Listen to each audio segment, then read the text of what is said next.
Hey guys, so I just got back from watching Candyman. So this movie actually was pretty good. It shot pretty well. But it almost seemed like they changed the story just a little bit, but they ended up rectifying it. So instead of like a college professor, it's now an art exhibition style.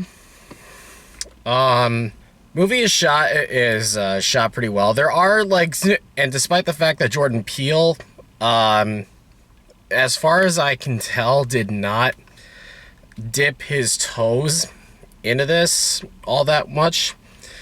Supposedly, from what I heard, he gave the director like all free reign to do whatever she wanted. It did seem like there were some tropes of his in there. Not to say that's a bad thing. I just wasn't a huge fan of Us. I still, for whatever reason, haven't seen Get Out yet, despite the fact it's available pretty much everywhere. But I mean, it's not exactly a bad thing. One spoiler I will give away, or quote unquote spoiler, should I say, is that I was a little upset.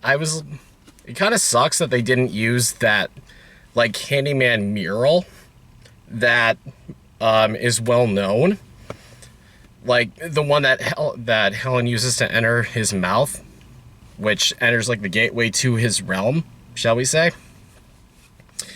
But it's not that wasn't exact. That's not exactly a huge thing.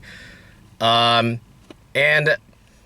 maybe it's just me, but another spoiler is that Tony Todd's performance seemed a little underutilized, but I was happy when he was shown on screen.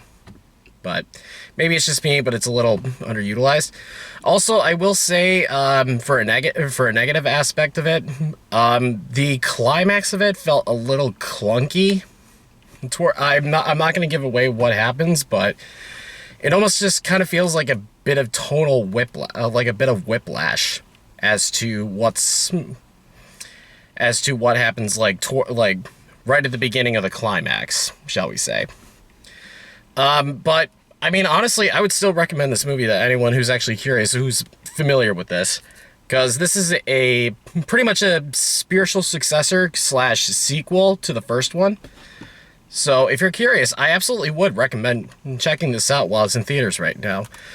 If I'm gonna give this a letter grade, I would say this is a B. Pun not intended. I just realized the pun for that. Yeah, I thought it was a pretty serviceable film. I would recommend checking it out. So if you're curious on that, and if you want to see the continuation of Candyman, please feel free to do so. It's a really good film. I would suggest seeing it. So this is my review for Candyman. If you like what you saw, make sure to subscribe to the YouTube channel and let me know down in the comments if you want me to do more. I plan on doing another one for Halloween Kills when that comes out in October. Possibly thinking of doing one for Venom Let There Be Carnage. But, yeah, so just comment, subscribe to the channel if you're new. Follow me on Twitter and Twitch and Instagram. All links are in the description. So, with that being said, I'll catch you guys in the next video. Later, Gators.